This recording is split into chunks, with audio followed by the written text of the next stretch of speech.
ባሻገር ያለው ምስጢር በዓለማችን መድረክ ላይ ስኬት የሚለካበት ሚዛን ለዘመናት ሳይለወጥ ቆይቷል። ያም ችሎታ ነው። በሕፃንነታቸው የላቀ ብቃት ያሳዩ፣ በልዩ ብልሃት የሚደምቁ ወይም የጂኔስ ማህተም የተለጠፈባቸው ሰዎች ወደፊት የታሪክን ምዕራፎች የሚዘግቡ ይመስለናል። ነገር ግን የሥነ ልቦና ባለሙያዋ አንጀላ ዳክወርዝ ወደዚህ ዘመን ተሻጋሪ እውነት ፈተናን አመጣች። የሕይወትን አስቸጋሪ መንገዶች ስትመረምር እውነተኛው የላቀ ስኬት ምስጢር በሌላ ቦታ መደበቁን ደረሰችበት። እሱም በውስጥ በሚገኝ ኃይል ነው። እርሷ ግሬት ብላ በምትጠራው የማይታይ ብቃት። ግሬት ምንድን ነው? ግሬት ከጥሬ ቃልነት ባሻገር የተለየ ወይም ያለ ተአምር ነው። እሱም የረጅም ዘመን ግብ ያለው ፍላጎትና ጽናት ጥምረት ውጤት ነው።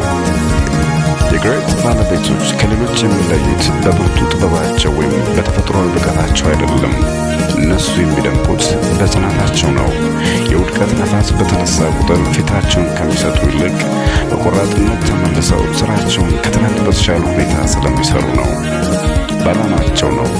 ፍላጎታቸውን ከቀን ተቀን የሥራ ጫና በላይ አድርገው ሕይወታቸውን በአንድ ነጠላ ግብ ዙሪያ የሚያሽከረክሩት። ግሬት ተሰጥኦ አይደለም። ተሰጥኦ ሲበራ የሚጠፋ እሳትም ሳይሆን በእልህ የሚነድ የትዕግስት ችቦ ነው። ዳክወርዝ እንደምትለው ችቦ እምቅ አቅም ነው። ያንን እምቅ አቅም ወደ ተጨባጭ ክህሎትና በመጨረሻም ወደ ስኬት የሚቀይረው ጥረት ነው። ጥረት ደግሞ የግሬት ልብ ምት ነው። ስለዚህ ይህ ጥናት ጥያቄው ምን ያህል ጎበዝ ነኝ ሳይሆን ምን ያህል ልቆይ እችላለሁ፣ እስከ መቼስ ልቆይ ይፈልጋለሁ ወደሚል ወሳኝ መሠረት ይወስደናል። ታላቅነት በትውልድ የሚገኝ ዕድል ሳይሆን በፍላጎት የሚጀምርና በጽናት የሚቀጥል የሕይወት ጉዞ ውጤት መሆኑን ያበስራል። ግሬት የፍላጎትና የጽናት ኃይል ነው።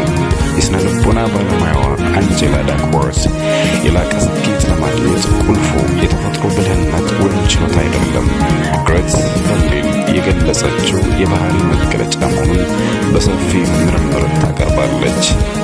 አንደኛ፣ የግሬት ትርጉምና ዋና ዋና መርሆች።